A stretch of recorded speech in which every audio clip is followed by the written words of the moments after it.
어제 같이 공부했던 동기 목사님이 페이스북에다가 글을 올렸더라고요. 제가 그 일부를 읽어드리겠습니다. 신천지 문제를 가지고 몇몇 지체들과 이야기를 나누면서 청년들이 신천지에 빠지는 이유에 대해서 알게 된 사실이 있습니다. 한 명을 신천지 교육센터로 데리고 올 때마다 신천지 측에서 주는 자신감과 그 안에서 얻는 성취도가 어마어마하다는 사실입니다. 세상과 교회에서 얻을 수 없는 자신의 가치를 그곳에서 얻으니 교리보다 자신의 존재감을 위해서라도 그곳에서 빠져나오지 못한다는 것입니다. 쉽게 말하면 내가 지금 잘하고 있다. 너 진짜 짱이다. 이런 확신을 받을 수 있다는 거예요. 왜 이런 확신이 필요하냐 하면 그만큼 내 삶이 사실은 만족스럽지 못하기 때문이죠. 세상의 기준에서도 만족스럽지 못할 뿐만 아니라 하나님 나라 백성의 기준에서도 당연히 만족스럽지 못합니다. 우리 중에 누가 나는 하나님 나라 백성의 기준에서 너무나 만족스러운 합당한 그런 삶을 살고 있어 이렇게 자신할 수 있겠습니까? 하나님 나라의 백성이 된 사람들은 누구나 다 하나의 이상을 갖습니다. 하나님의 말씀을 따라 살아야지. 하나님의 뜻대로 살아야지. 신자라면 누구나 다 이런 방향성을 갖게 됩니다. 그게 당연한 것이죠. 회개라는 게 뭐예요? 이전에 하나님을 떠나서 하나님이 아닌 편으로 나아갔던 그 삶의 방향을 하나님을 향해 돌리는 것, 이게 바로 회개거든요. 그러니까 회개하고 신자가 된 사람들의 삶의 방향성은 너무나도 명확합니다. 이상을 갖게 되어 있습니다. 그런데 그 이상과 현실이 너무 달라요. 나는 정말로 하나님의 뜻대로 하나님의 말씀을 따라 살고 싶은데 실제로 그렇게 살아가고 있느냐 하면 그렇지 않거든요. 우리 매일매일의 삶을 돌아보면 회개할 일 투성이입니다. 아버지가 퇴근하고 딱 집에 돌아오면 아이들이 어떻게 아빠한테 가서 막 아빠 하고 달려가서 아빠한테 매달려서 뭐예요? 아빠 나 오늘 이거 했어. 아빠 나 저거 했어. 뭐 아빠 나 이거 만들었다. 아빠 나 이 노래도 불렀다. 막 이러고 자랑을 합니다. 아버지의 칭찬을 바라는 거죠. 근데 정작 하나님의 자녀라고 하는 우리는 하나님 앞에 섰을 때 칭찬을 바랄 일이 별로 없어요. 아버지 저 오늘 이거 했어요. 아버지 저 오늘 이거 했어요. 이렇게 자랑할 게 없어요.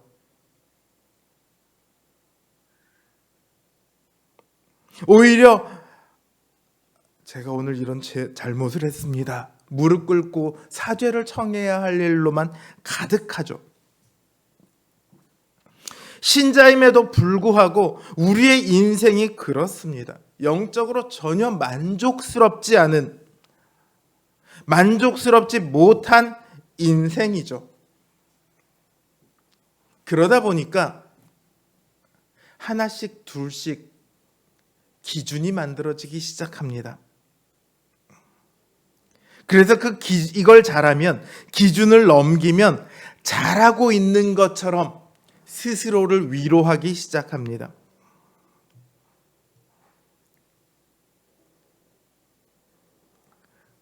그리고 그 기준을 가지고 스스로 만족하죠. 하지만 그것이야말로 복음에서 떠나가는 것입니다. 더 신앙생활을 잘하고 싶어서 쫓아갔지만 사실은 신앙생활을 망치는 최고의 지름길입니다. 왜냐하면 그게 복음의 정당한 길이 아니기 때문입니다. 신천지에 가서 한 명을 전도해 올 때마다 아무리 많은 만족을 내가 얻을 수 있어도, 내가 거기서 나의 가치를 확인할 수 있어도 그 길은 복음을 떠나간 길일 수밖에 없습니다. 여기 로마서에 나오는 유대계 그리스도인들과 똑같은 길을 가고 있는 거예요. 이들이 말하는 것이 무엇입니까? 율법을 지켜라. 네가 예수 그리스도를 믿는 거 좋아. 그래서 구원을 받았어. 하지만 그 이후에라도 율법을 지켜라. 율법이 그들의 기준이 되는 겁니다. 복음을 믿은 후에 율법을 통해야 의로워질 수 있다. 이렇게 생각을 하죠. 하지만 그 율법에 매달리면 매달릴수록 율법에 매여버립니다. 오히려 죄에서 전혀 자유로워질 수가 없습니다. 그게 우리의 현실입니다. 율법에 문제가 있는 것이 아니라 우리에게 문제가 있는 것이죠. 율법대로 살 수 있을 것 같지만, 그렇게 살 수 있다고 믿고 싶지만 그게 안 됩니다. 우리가 어떤 기준을 세워놓고 그 기준대로 잘 할 수 있을 것 같지만 그게 안 됩니다.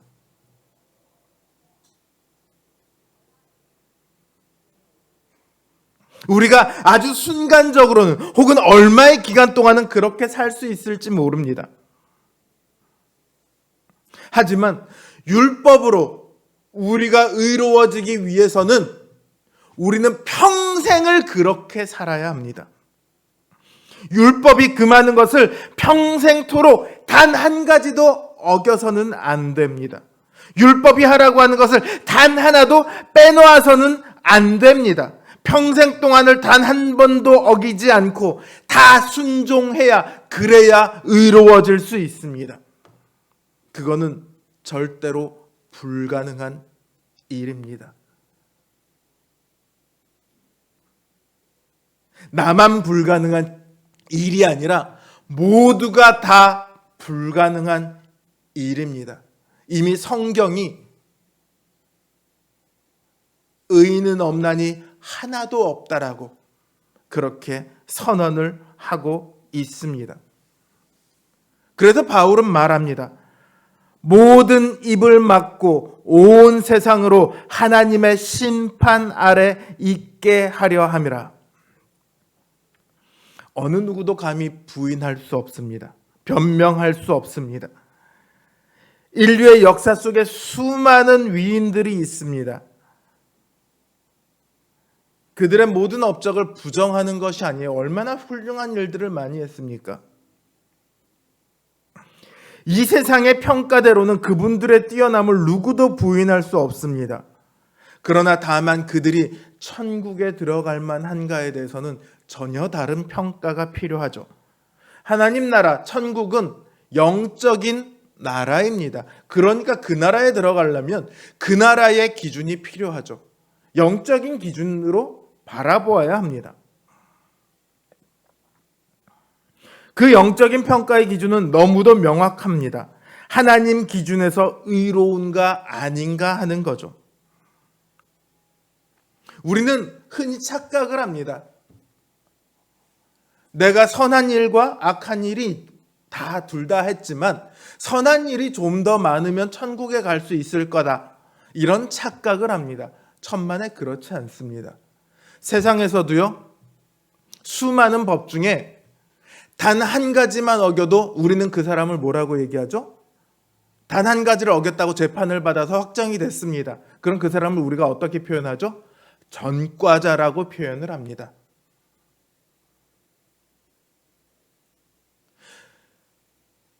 법 중에 반을 어긴 게 아니에요. 단 하나만 어겼어도 전과자가 됩니다.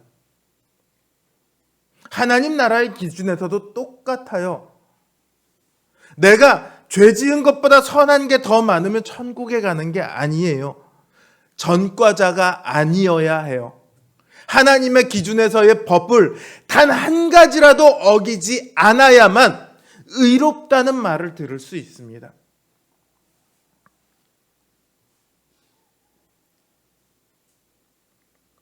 그걸로 평가를 받는 거예요. 그러니 어느 누구도 이 기준을 통과할 수 없습니다. 아무리 자신의 거룩함과 의로움을 자랑한다 할지라도, 심지어 그것이 율법을 맡았고 율법을 따라 살고자 발버둥을 쳤던 유대인들이라 할지라도 감히 자신이 죄인이 아니라고 변명할 수 없습니다. 모태신앙으로 태어나서 수십 년을 신앙생활을 한다 할지라도 감히 자신의 인생을 하나님 앞에 떳떳하게 내세울 수 없습니다. 여러분, 신자라는 말은요, 하나님이 의롭다 하셨다는 말을 당연히 포함하고 있습니다. 거룩하게 하셨다는 말을 당연히 포함하고 있습니다. 그러나 동시에 더할 나위 없는 죄인이라는 그 전제도 같이 포함하고 있습니다. 여러분, 법을 알고 그 법을 위반한 사람하고요, 그 법을 모르고 그 법을 위반한 사람하고요, 누가 더 나쁜 사람입니까? 알고 지은 사람이 훨씬 나쁜 사람이죠. 우리는 하나님의 법을 알고 있는 사람입니다. 그럼에도 하나님의 법을 늘 어기고 있죠. 그러면 신자와 비신자 사이에 누가 더 큰 잘못을 행하고 있는 겁니까? 신자가 훨씬 더 잘못된 삶을 살고 있는 거예요.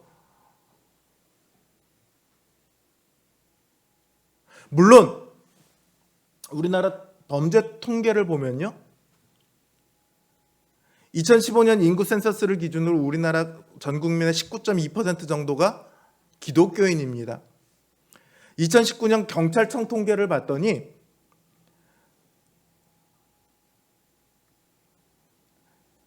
전체 인원 중에서 죄를 지은 사람 그 범죄율이 기독교인이 일반인에 비해서 3분의 2 정도밖에 안 되더라고요. 그러니까 불신자에 비해서 한 3분의 2 수준밖에 안 돼요. 8만 명인가가 기독교인이 죄를 지었고 범죄를 했고 12만 명, 13만 명 정도가 불신자가 죄를 지었더라고요. 물론 조금 더 열심히 살아가려고 노력하는 부분은 있어요. 여기서 볼 수 있듯이. 하지만 그럼에도 여전히 기독교인들은 죄에서 벗어나지 못하고 있다는 거죠.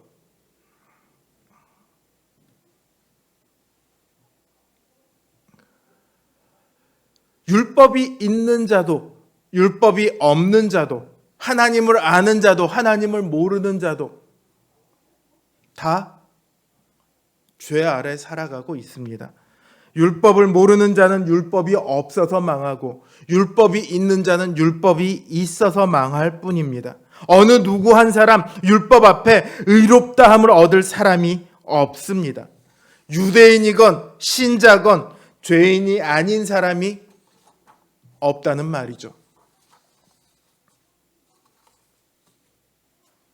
그러니까 우리가 그걸 견디기 힘들어합니다. 예수 그리스도를 믿고 신자가 되었는데 여전히 내 삶 가운데 죄가 가득해요. 이게요, 신자가 아니었을 때보다 훨씬 더 괴롭게 다가오거든요. 애초부터 나는 죄 가운데서 뒹구는 사람들은 그 죄로 인해 별로 괴로워하지 않습니다.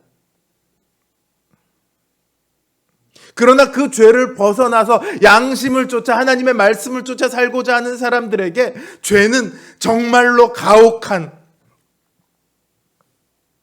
굴레가 되거든요.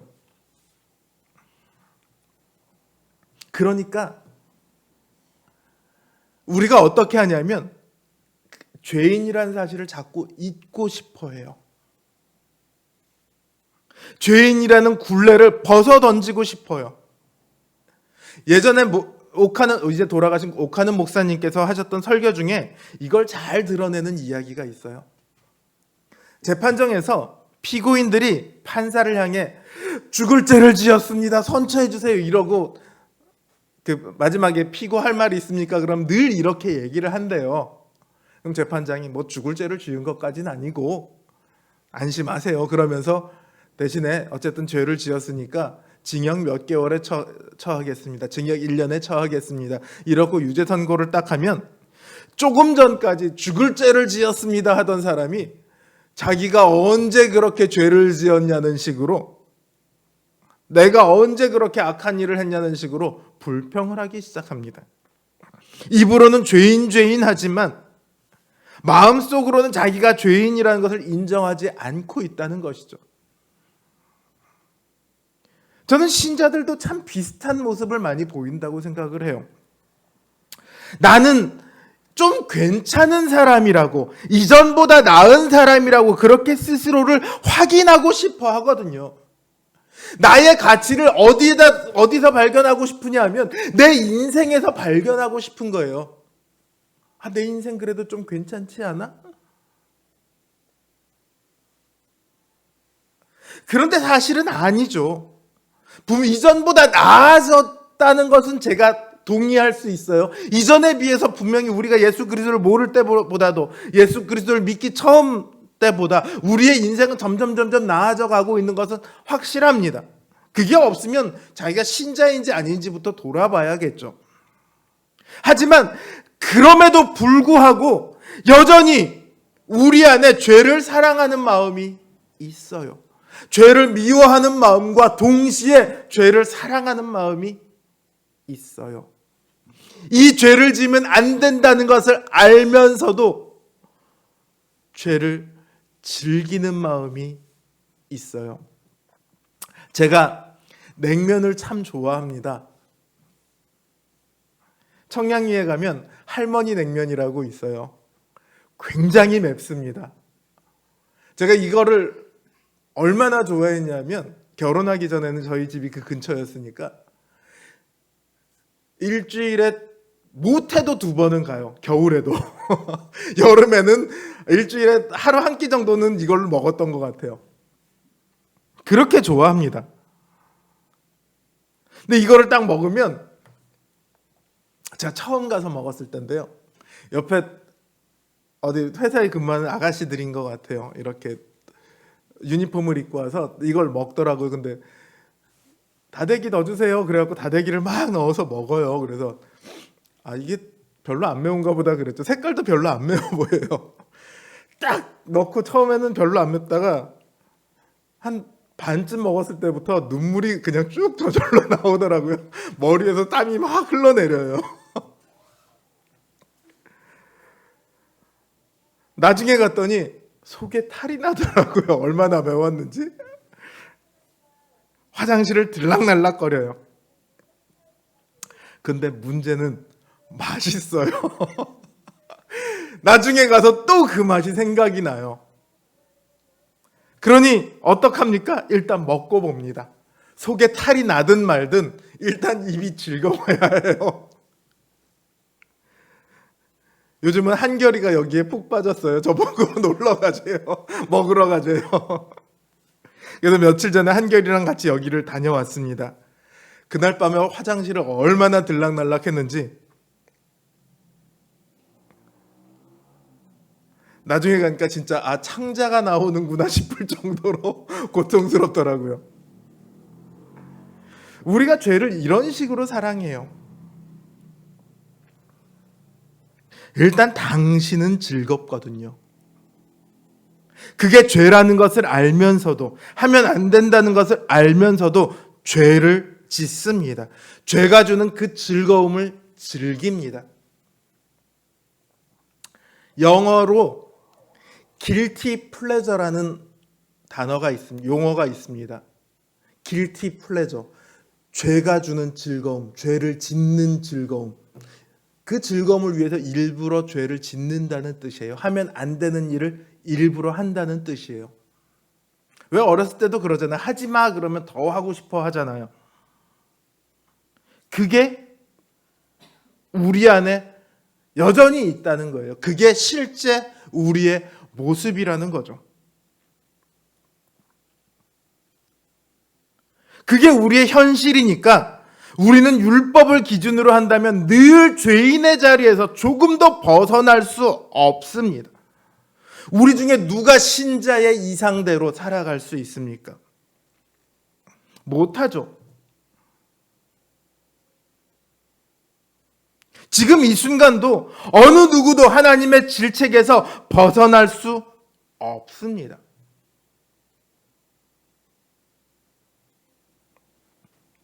하나님은 의로우신 분이십니다. 여러분 생각해 보세요. 재판장이 있어요. 누가 봐도 죄가 명백한 사람이 그 재판장 앞에 재판을 받으러 갔어요. 근데 이 재판장이 이 죄인을 향해서 너 무죄! 딱 그러면 어떻게 됩니까? 이 재판장이 정상적이에요? 아니죠. 불의한 재판장이 되는 거예요. 하나님은 의로우십니다. 그렇기 때문에 죄 있는 자를 결코 죄 없다 하지 않으세요. 하나님의 질책 앞에서 죄 있는 자는 하나님의 질책에서 어느 누구도 벗어날 수 없습니다.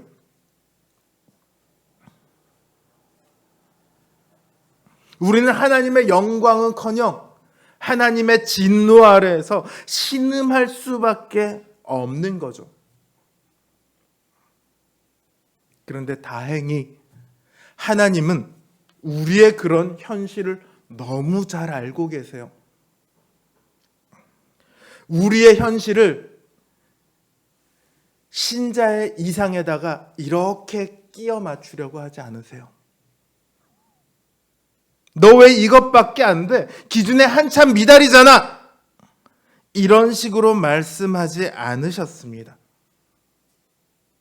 하나님께서는 그 율법의 의라는 기준 대신에 또 다른 의의 길을 제시하십니다. 하나님께서는 하나님 나라의 이상을 오히려 우리의 현실에다가 맞춰버리십니다. 눈높이를 낮춰버리시는 거죠. 그래서 하나님의 유일하신 아들이 하나님 나라의 거룩한 보좌를 버리시고 이 죄악의 땅에 죄인의 모습으로 오셔서 죄 아래 죽으십니다. 하나님의 기준을 도저히 맞출 수 없는 우리를 위해 스스로를 희생하십니다. 하나님의 기준을 우리의 현실에 맞추기 위해서 오욕과 고난과 진노와 형벌 아래 스스로 내던지셨습니다. 그분이 바로 예수 그리스도입니다. 예수 그리스도께서는 우리의 모든 죄를 지시고 속죄 제물로 십자가에서 죽으셨습니다. 하나님의 진노 아래 있던 우리를 하나님과 화해시키기 위한 화목 제물로 십자가에서 죽으셨습니다. 우리를 대신해 우리의 모든 형벌을 받으셨기 때문에 우리가 하나님의 재판장 앞에 갔을 때 우리는 분명히 죄인이었지만 그 형벌을 우리가 면할 수 있게 되었습니다. 그렇게 얘기하시는 거죠. 너 이러이러한 죄를 지었네? 그런데 보니까 너 대신에 이미 형벌을 받았어. 그러니까 너는 더 이상 벌을 받을 이유가 없어.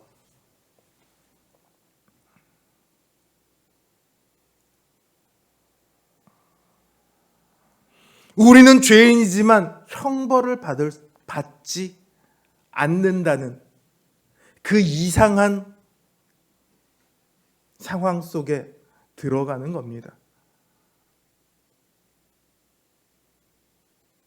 그 의로우신 재판장이 이제는 우리가 죄에서 풀려났다고, 진노에서 벗어났다고 그렇게 선언해 주십니다. 왜? 예수 그리스도께서 우리를 대신해서 그 하나님 나라에 필요한, 들어가기 위해 필요한 모든 조건들을 다 채우셨기 때문에.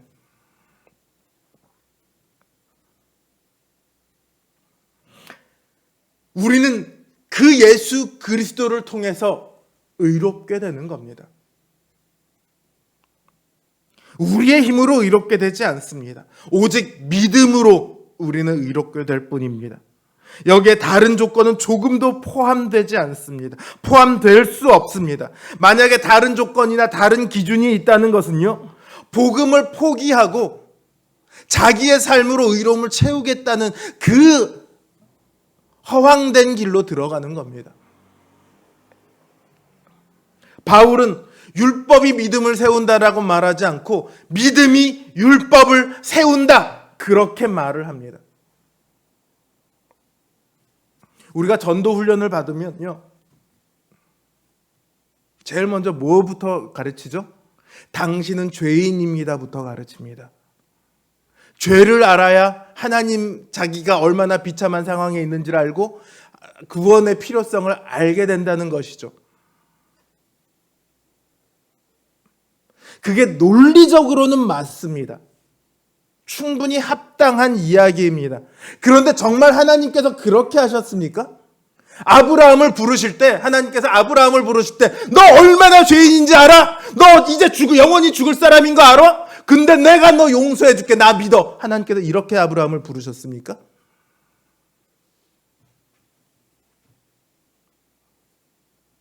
하나님께서 다윗을 선택하실 때, 너 얼마나 형편없는 놈인지 알아? 근데 내가 너 선택해 줄게, 너 잘해. 이렇게 하셨습니까? 율법이 믿음을 세우는 게 아니에요.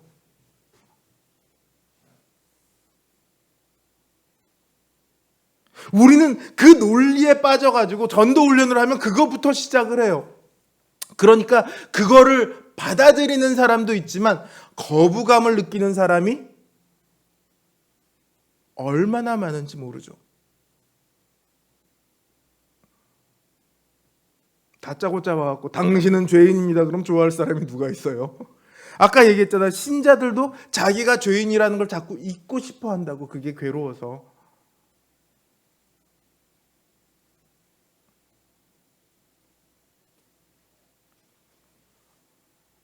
율법의 기준을 먼저 들이댑니다. 그리고 믿음을 이야기하는 것 같지만 사실은 여전히 율법의 기준으로 있는 거예요.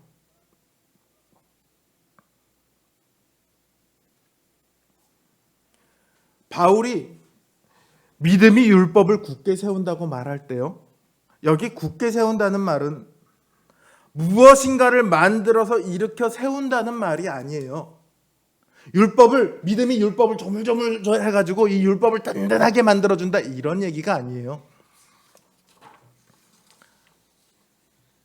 어떤 것을 아주 단단한 토대 위에다 가져다 놓는다는 의미입니다. 율법을 믿음 위에다가 가져다 놓는다는 거예요. 그러니까 율법이 더 필요하냐? 아니라는 거예요. 율법으로는 의를 얻을 수 없었는데, 율법의 목적이 뭡니까? 이 땅 가운데 의인으로 살아가는 것이 율법의 목적이거든요. 의인답게 살아가기 위한 그 방향이 율법이거든요.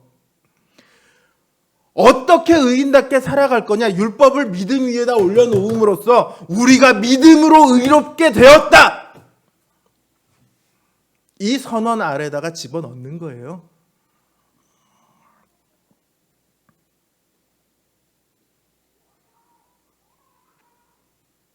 율법은 사람을 의롭게 만들 수 없습니다. 율법을 의롭게 된다는 것은 이상일 뿐이죠. 율법 아래서 사람은 결코 의로워지지 않습니다. 율법으로 의로워질 수 있다는 것은 착각입니다. 내가 무언가를 해서, 내가 어떤 업적을 세워서, 어떤 기준을 통과해서 내 삶이 나아졌다라고 믿는다면 그것은 율법 아래로 돌아가는 겁니다. 오직 우리는 믿음으로만 의롭게 될 수 있을 뿐입니다. 1장 18절에서 바울은 모든 불의가 불경건에서부터 출발한다고 말을 합니다. 반대로 뒤집어서 말하면 의가 어디서부터 출발하느냐? 경건, 곧 믿음에서부터 출발한다는 얘기예요. 우리는 자꾸 믿음과 행함을 띄워놓고 생각을 합니다. 믿음 있는 사람이 그 믿음을 따라 살아가는 것이 행함입니다. 순종입니다. 믿음 없는 사람이 그 믿음 없음을 따라 살아가는 것이 불의입니다. 전혀 다를 바가 없어요.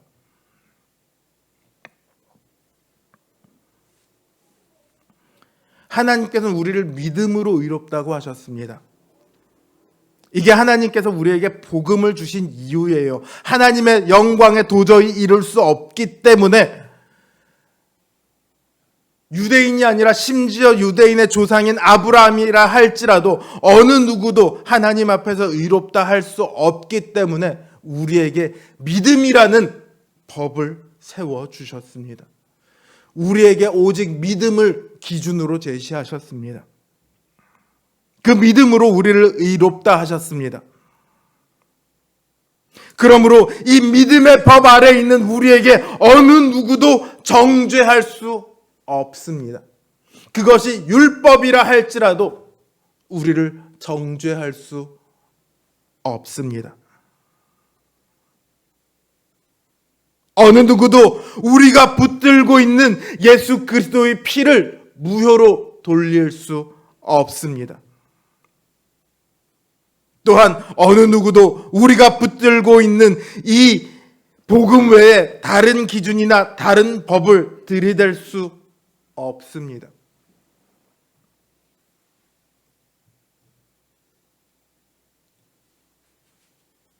슬픈 것은 오늘날 교회 안에 이 다른 기준들이 너무도 많이 있다는 거예요. 교회 안에 어떤 기준이 만들어집니다. 이것 해야 하고 저것 해야 하고 이건 하면 안 되고 저건 하면 안 되고, 그래서 그걸 잘 지키면 신앙생활 잘하는 것이라고 그렇게 생각을 합니다. 정작 하나님께서는 기준을 우리의 현실에다 맞춰주셨어요. 근데 우리는 기준을 자꾸 이상에다 맞추려고 그래요.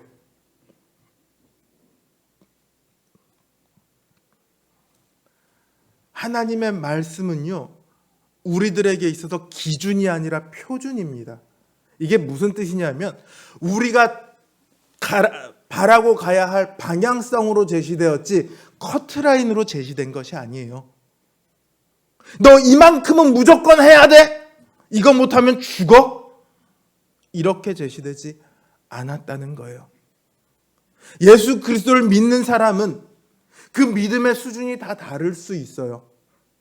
믿음을 이제 시작한 사람과 작년을 30년, 70년 시작한 사람과 이제 막 청년을 시작한 사람과 작년의 시기를 다 지나가고 인생을 정리해야 할 위치에 있는 사람과 그 믿음의 수준이 똑같다고 한다면 그게 오히려 이상한 일이겠죠. 믿음은 분명히 자라가거든요. 만약에 기준이 된다고 한다면 신앙생활을 이제 막 시작한 사람들은 늘 그 기준 미달이 될 거예요. 그들에게는 구원의 확신이란 것은 주어질 수 없게 될 거예요. 그러나 그렇지 않죠. 하나님은 믿는 자를 모두 다, 누구든지, 믿은 지 하루 된 사람이든 믿은 지 1000일 된 사람이든 믿은 지 80년이 된 사람이든 누구든 다 의롭다고 하셨습니다.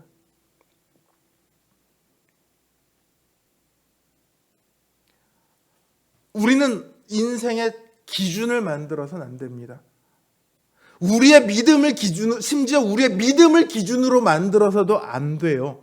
우리가 믿음으로 의롭게 되었다고 할 때 그 믿음이 우리의 믿음에 우리를 의롭게 할 만한 어떤 능력이 있습니까? 우리의 믿음에는 전혀 능력이 없어요. 예수 그리스도에게 그 능력이 있는 것이고 그 복음의 능력이 있는 것이지 우리에겐 전혀 능력이 없어요. 그래서 믿음으로 우리가 그 복음을 붙들 때 그 복음의 능력이 우리에게 주어지는 거죠. 근데 이걸 자꾸 착각을 합니다. 믿음이 마치 내 기준이 되는 것처럼 착각을 합니다. 술 안 마시고 담배 안 피고 좋아요. 제가 그거를 부인하지 않아요. 저도 술 안 마시고 담배 안 피려고 노력을 많이 했죠. 지금도 여름이 되면 가끔가다 그때 그 시원한 생맥주 한 잔 생각날 때가 얼마나 많은데요.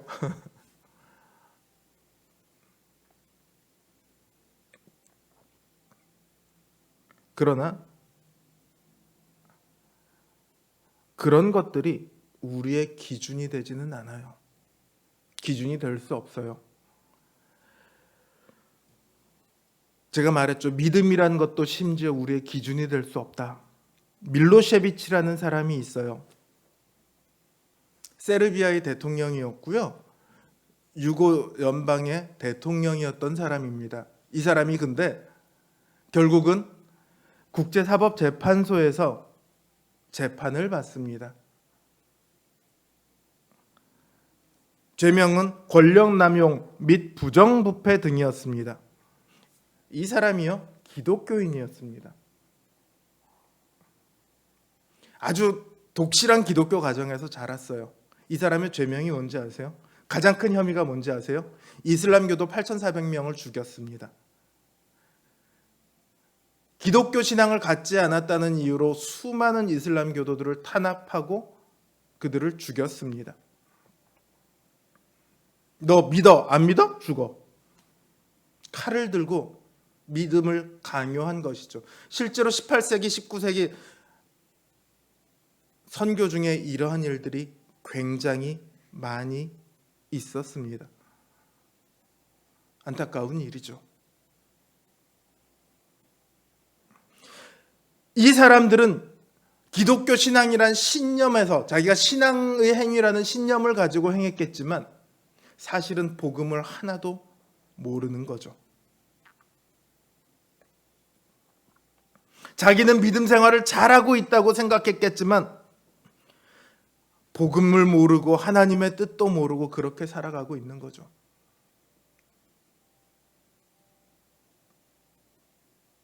우리가 어떤 기준을 끊임없이 요구합니다. 목사님 자녀들 중에 어긋나가는 자녀들이 굉장히 많습니다. 그래서 PK 사역이라는 게 있어요. 목사님 자녀들을 대상으로 사역을 하는 거예요. 왜냐하면 목사님들이 교회를 돌보다 보니까 자녀를 잘 못 돌본 것도 있고, 또 다른 한편으로 교회 안에서 이 자녀들에게 너 목사님 아들이니까 목사님 딸이니까 이만큼 해야 돼라고 늘 기준을 제시하고 요구를 하거든요. 그게 너무 숨막혔던 거예요. 그러니까 거기서 탈출하는 자녀들이 되게 많습니다. 그래서 목사님 자녀는 둘 중에 하나예요. 중간이 없어요. 신앙생활 잘하거나 신앙생활 떠났거나 중간이 별로 없어요. 원래는 중간이 있어야 돼요. 정상적이라면. 근데 한국 교회는 너무 그 강요가 심했으니까, 그 기준이 너무 확고했으니까 둘 중에 하나가 된 거예요. 여러분, 우리는 믿음의 법 아래 살아가고 있습니다. 믿음의 법 아래서 신앙생활을 해나가고 있어요. 물론 여전히 우리의 현실은 죄의 영향 아래 휘둘리고 있습니다. 죄를 짓는 현실과 신자로서 살아야 할 이상 사이에서 늘 고민하고 갈등할 수밖에 없습니다. 오히려 이 고민이 없다면 내가 정말 신자일까를 의심해 봐야겠죠. 그러나 그렇다고 해서 우리의 의로움이 취소되지는 않습니다.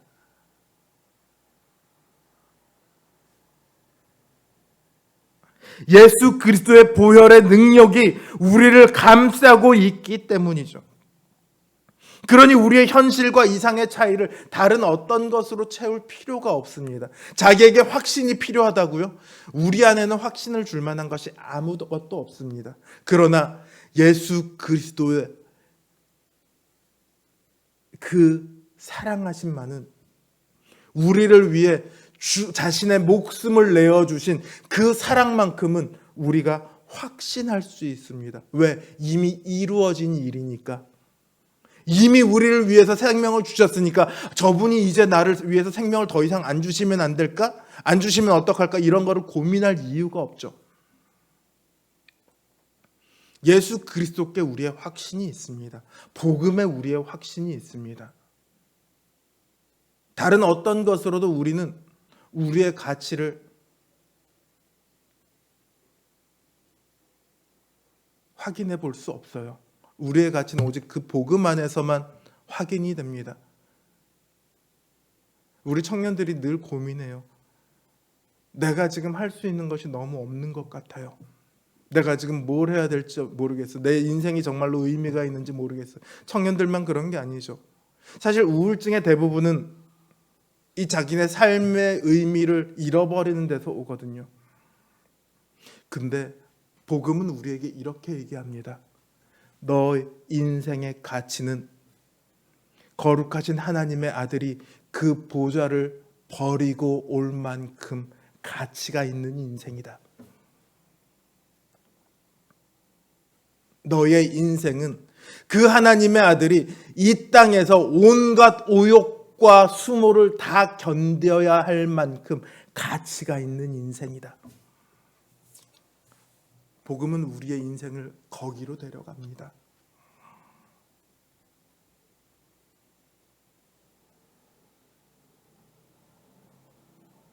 그래서 우리는 매일매일을 죄와 뒹굴고 싸우는 만신창이가 되더라도 그 믿음을 붙들고 살아가기만 하면 됩니다. 그게 우리의 있는 그대로의 모습이에요. 뭔가 좀 멋있어 보여야 되고 거룩해 보여야 되고 이게 전혀 필요가 없어요. 믿음의 길에는 그게 하나도 필요가 없습니다. 더 잘 살려고 노력을 해야 합니다. 그것은 우리의 방향성이니까요. 그러나 그것이 우리의 기준은 결코 아닙니다. 굳이 위선을 내세울 이유가 없습니다. 하나님께서 정말 우리에게 원하시는 모습은 있는 그대로의 모습이에요.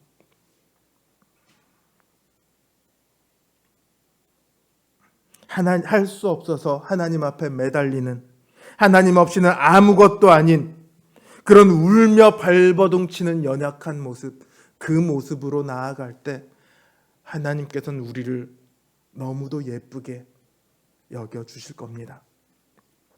그게 믿음의 법 아래 살아가야 할 우리의 인생입니다. 흔들림 없이 오직 믿음을 붙들고